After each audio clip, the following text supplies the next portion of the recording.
Shalom, saudara-saudara yang mengasihi dan dikasihi oleh Tuhan kita Yesus Kristus. Hari ini kita akan merenungkan firman Tuhan dengan tema kemuliaan dan keagungan Yesus, Sang Anak Manusia. Sebagaimana yang dilihat oleh Yohanes ketika ia dibuang di Pulau Patmos. Sebelumnya kita akan masuk dalam doa dan berdoa bersama-sama. Bapa di dalam surga, kami mengucap syukur untuk firman-Mu yang boleh kami pelajari, boleh kami renungkan pada hari ini. Tuhan tolong kepada hamba-Mu sehingga hamba-Mu boleh menyampaikan firman-Mu dengan baik, dengan benar, dengan jelas. Dan kami semuanya boleh bertemu dengan Engkau secara pribadi. Karena pertemuan secara pribadi ini yang akan mengubahkan hidup kami. Dalam nama Tuhan kami Yesus Kristus kami berdoa. Amin. Masih dalam serial mempelajari kitab Wahyu, kita akan belajar dari Wahyu 1 ayat 12 sampai ayat 16. Lalu aku berpaling untuk melihat suara yang berbicara kepadaku, dan setelah aku berpaling, tampaklah kepadaku 7 kaki dian dari emas. Dan di tengah-tengah kaki dian itu ada seorang serupa anak manusia, berpakaian jubah yang panjangnya sampai di kaki dan dadanya berlilitkan ikat pinggang dari emas. Kepala dan rambutnya putih bagaikan bulu yang putih metah, dan matanya bagaikan nyala api. Dan kakinya mengkilap bagaikan tembaga membara di dalam perapian. Suaranya bagaikan desau air bah. Dan di tangan kanannya ia memegang 7 bintang, dan dari mulutnya keluar sebilah pedang tajam bermata 2, dan wajahnya bersinar-sinar bagaikan matahari yang terik. Saudara sekalian, kalau kita membaca kitab Wahyu itu penuh dengan simbol-simbol. Penglihatan pertama yang diterima oleh Yohanes adalah penglihatan yang sangat menghiburkannya. Yohanes sedang dibuang di Pulau Patmos ketika menerima penglihatan-penglihatan surgawi ini. Tentu saja ketujuh jemaat kemana surat itu harus disalin dan disebarkan mewakili semua gereja secara universal, baik gereja pada masa lalu, masa kini, dan juga pada masa yang akan datang. Kalau kita melihat seperti Yohanes melihat kemuliaan Yesus, maka kita semua akan dihiburkan, kita semua akan dikuatkan. Nah, ini adalah Pulau Patmos. Peta Pulau Patmos kita bisa lihat di sini, ada di dekat Efesus begitu ya, dekat dengan kota-kota di Turki.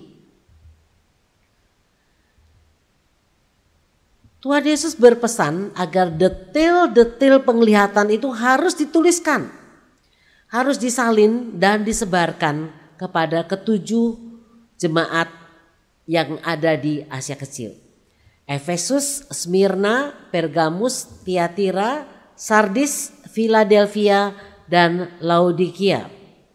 Untuk mengingat nama ketujuh jemaat ini kita bisa menggunakan Bible Mnemonic ya. Dengan cara mengambil suku kata pertama dari setiap kata, lalu kita menyusun kalimat yang baru. Saya menyusunnya dengan kalimat seperti ini: Evie Smith pergi Tiatira sama Philalau. Evie Smith pergi Tiatira sama Philalau. Evie Efesus, Smith Smyrna, pergi Pergamus, Tiatira ya Tiatira, sama itu Sardis, Philadelphia, Laodikia. Ini adalah peta di mana ketujuh gereja itu berada. 7 gereja itu mewakili gereja-gereja secara universal. Nah, apa yang dilihat dan didengar oleh Yohanes? Yang pertama-tama Yohanes melihat ada 7 kaki dian. Ini agak berbeda dengan kaki dian yang ada di Bait Allah. Kalau kaki dian yang ada di Bait Allah itu 1 kaki dian dengan 7 cabangnya seperti ini, begitu ya, ada cabang-cabang. Tapi kalau ini 7 kaki dian, 1 kaki dian ada lampunya, ada nyalanya, lalu 7. Jadi berdiri sendiri 7. Wahyu 1 ayat 12 mengatakan, lalu aku berpaling untuk melihat suara yang berbicara kepadaku. Dan setelah aku berpaling, tampaklah kepadaku 7 kaki dian dari emas. 7 kaki dian dari emas. Apa maksudnya? Siapakah mereka ini? 7 kaki dian itu adalah lambang dari 7 jemaat. 7 adalah angka sempurna, berarti 7 itu mewakili 7 kaki dian itu 7 gereja, mewakili gereja-gereja secara universal, secara sempurna. Wahyu 1 ayat 20 memberikan penjelasan kepada kita, dan rahasia ke-7 bintang yang telah kau lihat pada tangan kananku dan ke-7 kaki dian emas itu, ke-7 bintang itu ialah malaikat ke-7 jemaat, dan ke-7 kaki dian itu ialah ke-7 jemaat.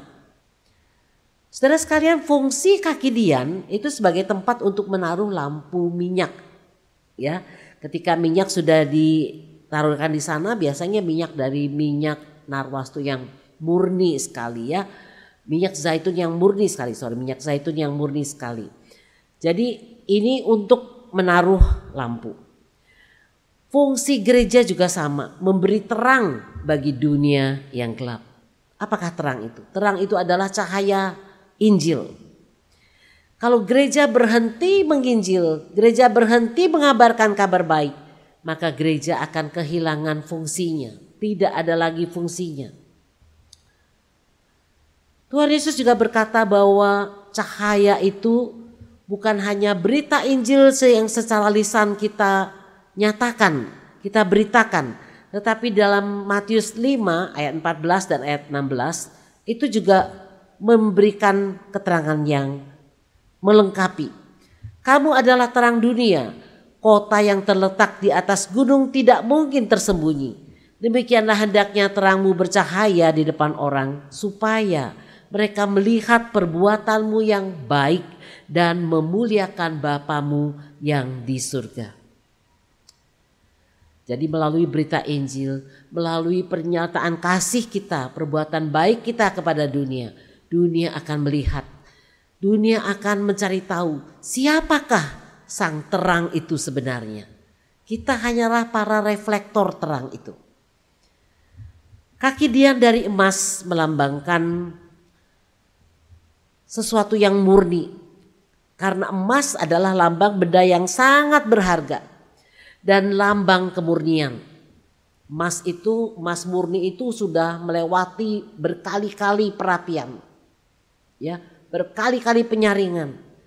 Gereja itu sangat berharga dalam pandangan Allah.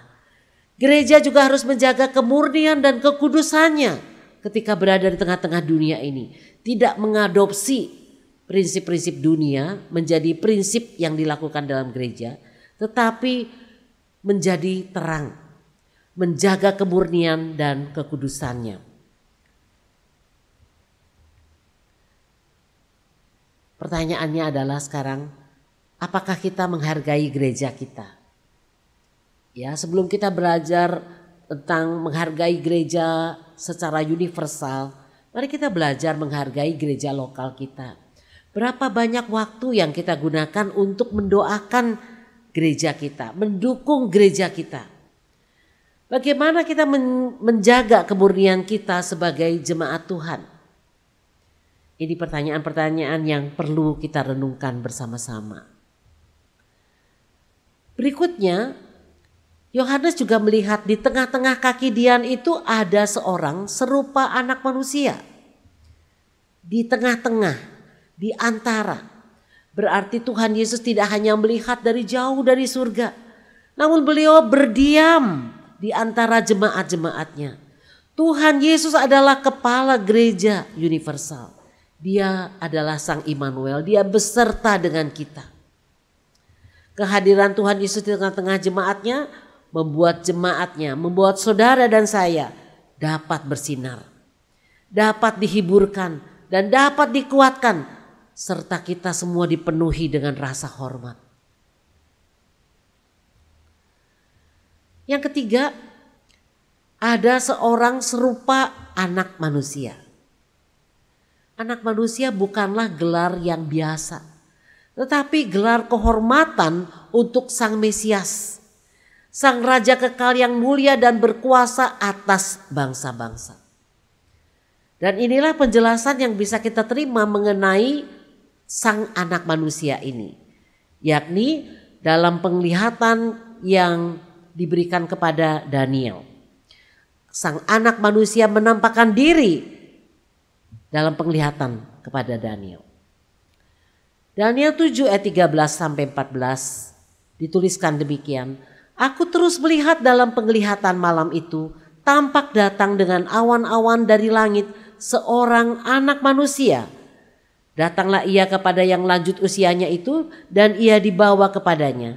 Lalu diberikan kepadanya kekuasaan dan kemuliaan dan kekuasaan sebagai raja. Maka orang-orang dari segala bangsa, suku bangsa dan bahasa mengabdi kepadanya. Kekuasaannya ialah kekuasaan yang kekal, yang tidak akan lenyap, dan kerajaannya ialah kerajaan yang tidak akan musnah. Jadi kalau berbicara mengenai anak manusia adalah berbicara mengenai Yesus dalam kemuliaan, dalam keagungannya.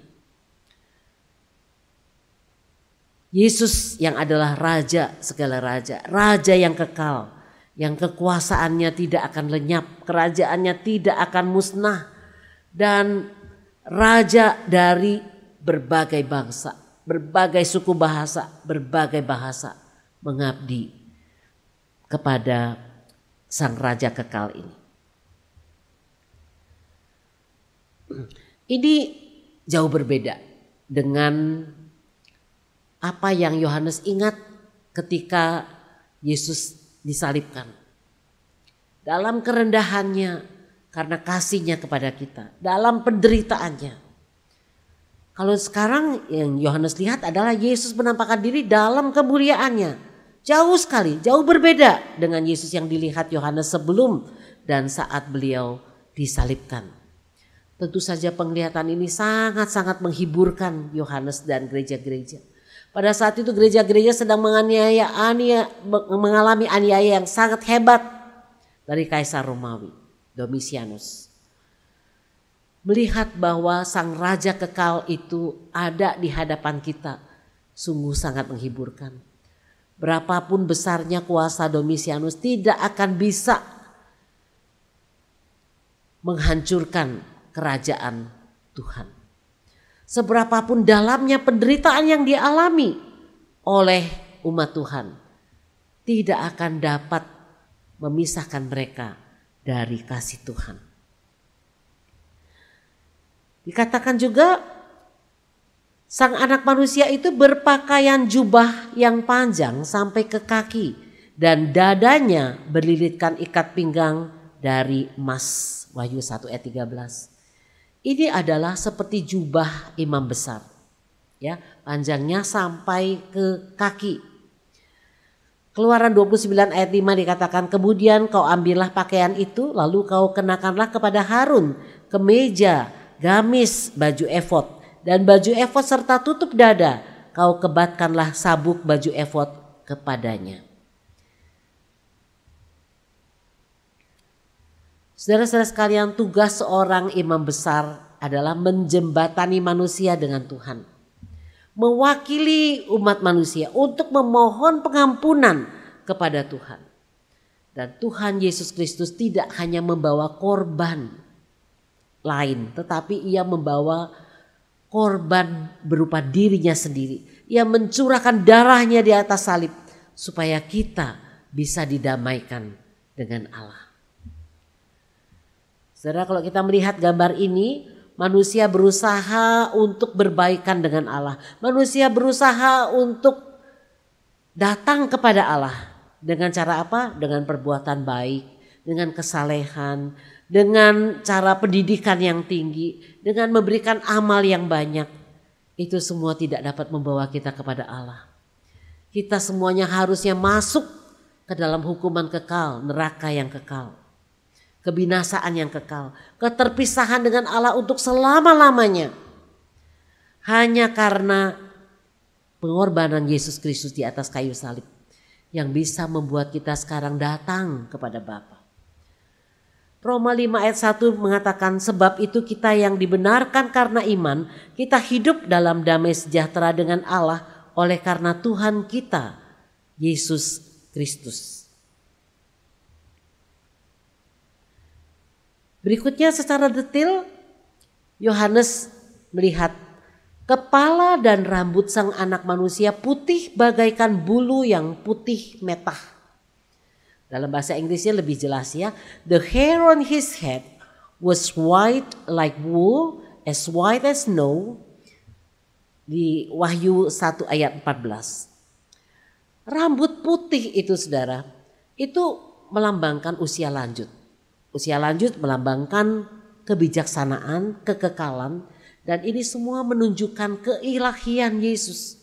Yesus yang kekal, yang tidak ada awalnya dan tidak ada akhirnya. Kalau manusia ada awalnya, yakni ketika kita dikandung di kandungan ibu di kita. Tetapi setelah kita meninggal, roh kita tetap hidup. Ya, dikatakan putih seperti salju. Kemurnian, kekudusan, kehormatan, kemuliaan itu dilambangkan biasanya dengan warna yang putih cerah. Ya, ini adalah salju yang sangat putih, gitu ya. Ini sebelahnya adalah benang wool yang sangat-sangat putih. Simbol-simbol ini langsung dimengerti oleh Yohanes. Karena simbol-simbol ini merupakan simbol-simbol yang umum dipakai pada zaman Yohanes. Ia juga melihat mata sang anak manusia bagaikan nyala api. Mata yang bagaikan nyala api itu melambangkan apa saudara? Melambangkan kemahatauan, kemarahan yang suci terhadap dosa. Holy anger. Mata Tuhan Yesus, mata sang anak manusia dapat menembus sampai kedalaman hati manusia. Tuhan tahu motivasi kita. Tuhan tahu apa yang ada di balik motivasi kita. Kenapa kita ingin melakukan sesuatu? Pikiran kita yang paling dalam, hasrat kita, dan semua yang ada dalam hati kita yang bahkan tidak bisa kita ungkapkan kepada orang lain. Tidak ada yang dapat disembunyikan dari Tuhan. Tuhan melihat kedalaman hati kita. Tuhan melihat ketulusan hati kita. Apakah saya dan saudara masih mau menyembunyikan sesuatu di hadapan Tuhan? Dosa kita, kelemahan kita, tidak ada yang tersembunyi dari Tuhan. Lagu ini akan menutup renungan kita pada hari ini. Mari kita dengan senyap nanti menyanyikan lagu ini. Ketahuilah akan jalanku, selidiklah akan daku, dan ketahuilah akan jalanku. Mari jemaat sekalian, kita akan berdiri bersama-sama dan dengan rendah hati mohon Roh Kudus menyelidiki hati kita, menyelidiki jalan hidup kita. Apakah kita berkenan di hadapan Allah, di hadapan Tuhan Yesus Sang Anak Manusia yang mulia. Selidiklah akan daku ya Allah.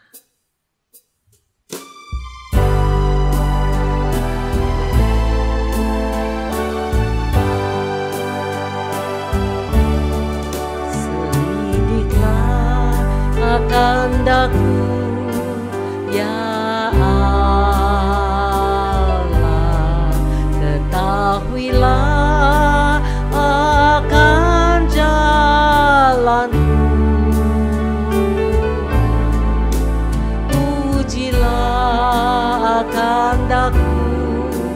dan ketahuilah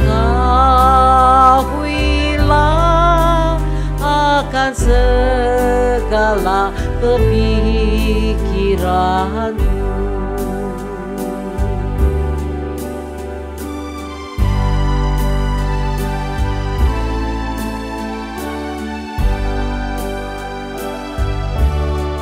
Selidiklah akan daku, ya Allah, ketahuilah akan jalanmu. Pujilah akan daku dan ketahuilah akan segala kepikiranmu.